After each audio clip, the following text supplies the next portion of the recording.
Welcome to Man Does Tech, where I solve the problems you didn't even know you had. You already have the essentials. Now start building an infinite generator. Import required modules, then define a generator function using def and yield. Begin with a clear loop, while true, so the function produces values continuously. Once done, yield simple values first, such as incremental integers or timestamps, to verify behavior. Make sure to add a small sleep for rate control if emitting real-time data, and include a clear stop condition or external signal to avoid. Once your generator emits values, manage flow and avoid leaks. Use yield to produce items lazily so you never hold the whole stream in memory. That's why infinite streams work. If you need concurrency, switch to async def and await asyncio.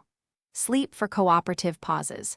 Make sure to handle exceptions inside the generator and expose a close or cancel path so consumers can stop iteration cleanly.